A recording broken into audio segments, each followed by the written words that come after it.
అస్త్రశాస్త్ర కళలే కాక పాకశాస్త్ర కళ కూడా నేర్చుకోవాలి. ఎందుకంటే జీవితానికి ఇది చాలా ముఖ్యం. ఈ రోజు వంట వండే పోటీ ప్రారంభమవుతుంది. ఎవరు రుచిగా వండుతారో వారే విజేత. అందర్నీ పరిశీలించడానికి నందు మహారాజు ఇక్కడే ఉంటాడు. పోటీ ప్రారంభించండి.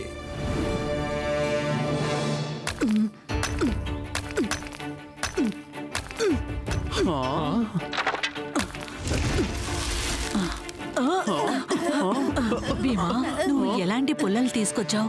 అది కాదన్నయ్యా, నేను తీసుకొచ్చిన దాంట్లో అసలు తడే లేదు. కావాలనే ఎవరో మన దాంట్ని తడి చేశారు. ప్రియమైన సహోదరా, మీ 5గురు ఒక పొయ్యికి కూడా మంట పెట్టలేకపోయారు. అలాంటిది భోజనం ఎలా వండుతారు? చూసారా అన్నయ్య, రాత్రి నేను పడిన కష్టానికి ఇప్పుడు ఫలితం దక్కింది.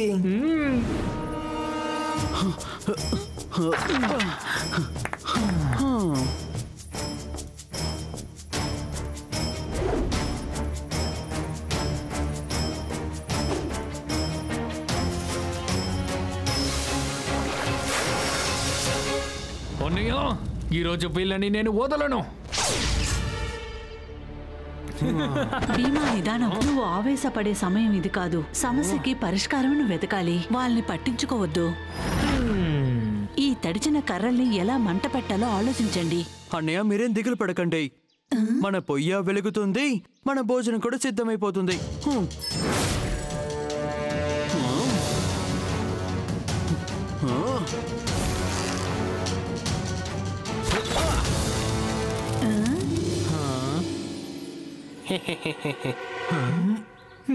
దుశ్శాసన, మొత్తానికి అగ్ని బాగా రాజుకున్నట్టుంది.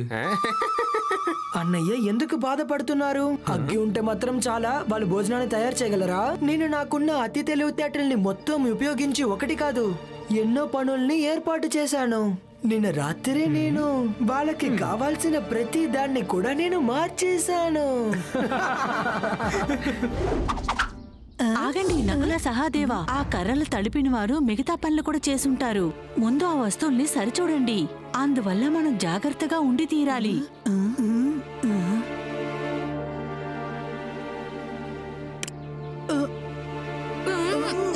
మీ అనుమానం నిజమే అన్నయ్య.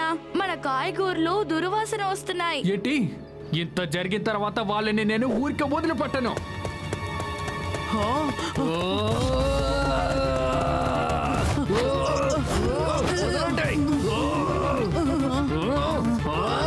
మన అన్ని సమస్యకైన చోటు ఒకే ఒకటే.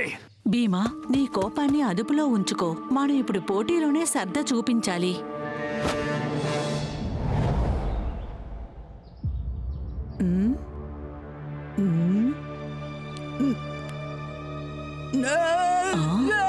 మంచినీరు, మంచినీరు.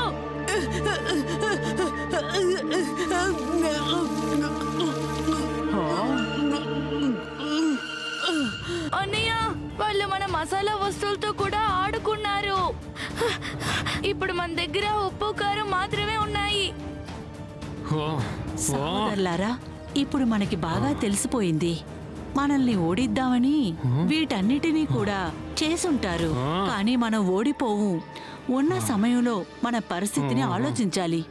ఏం చెయ్యాలో త్వరగా ఆలోచించండి. దీన్ని కాస్త రుచి చూడు దుశ్శాసన, ఎలా ఉంది? ఎంతో రుచిగా ఉందన్నయ్య. నకుల, ఇప్పుడు మన సమస్యని మీ స్నేహితులే సరిచేయగలరు. వానర మిత్రమా, దయచేసి ఇక్కడికి వస్తావా?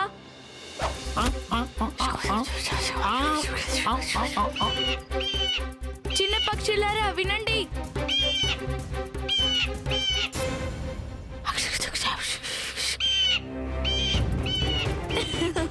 అన్నయ్య, కాయగూరలకి మసాలా వస్తువులకి ఏర్పాటు చేసేసాను. ఏమైంది? ఎంతసేపు ఇలా చేతులు పిసుక్కుంటూ అలా కూర్చుంటారు? ఏమీ లేకపోయినా కనీసం ముల్లంగినైనా వండొచ్చు కదా. కాస్త చెప్పొచ్చు కదా.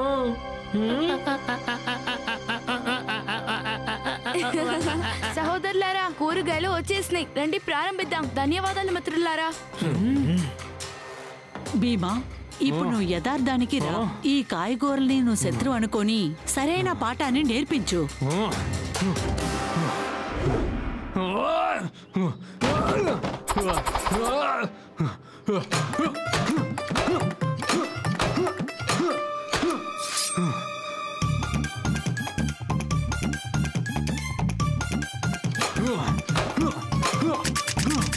అన్నయ్య, నా కోపం తగ్గేటట్టు నాకు అనిపించట్లేదు. భీమా, నువ్వు ఏ కళ్ళతో శత్రువుల్ని చూస్తున్నావో అదే కళ్ళతో ఈ పిండిని కూడా చూడు. నీ కోపం మొత్తాన్ని దీని మీద చూపించు.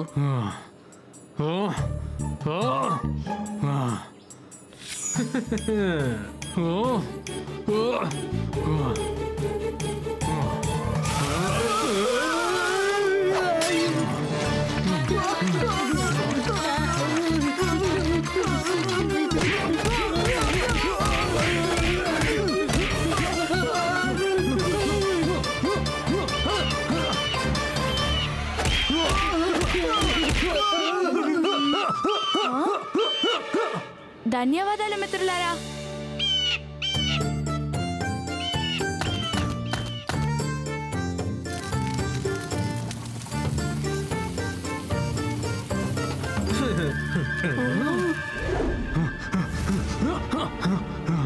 భీమా, మనం చివరి ఘట్టంలో ఉన్నాం. పిండిని శత్రువు రూపంలో చూడు. ఆటాన్ని ఇంకా వదులుకో.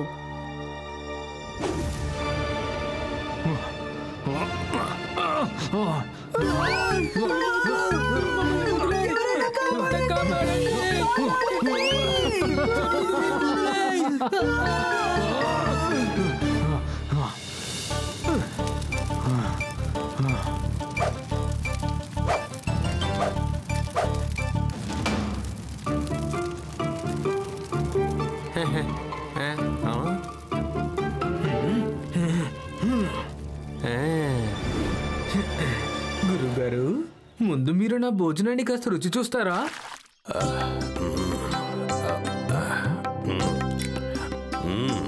భోజనం చాలా రుచికరంగా ఉంది. మీరు దృష్టి కేంద్రీకరించి వంట వండారు. పదండి, పాండవులు చేసిన భోజనాన్ని రుచి చూద్దాం.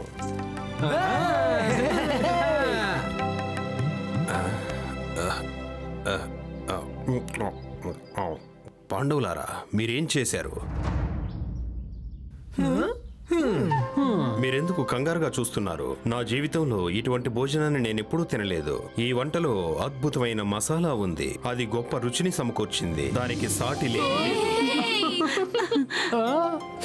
ఇది నోట్లో పెట్టుకోగానే అలాగే కరిగిపోతోంది. గురుగారు, మా రుచికరమైన భోజనాన్ని ఇంకా రుచిగా మార్చినందులో శత్రువులు, అది కాదు, నా ప్రియమైన సోదరులు దుర్యోధనుడు మరియు దుశ్శాసనుడు కూడా పెద్ద ధన్యవాదాలు చెప్పాలి. దీన్ని మేము ఒప్పుకునే తీరాలి. దుశ్శాసన, నీవు వండిన వంట చాలా అద్భుతంగా ఉంది. కానీ నేటి పోటీలో జయించిన వారు పాండవులే.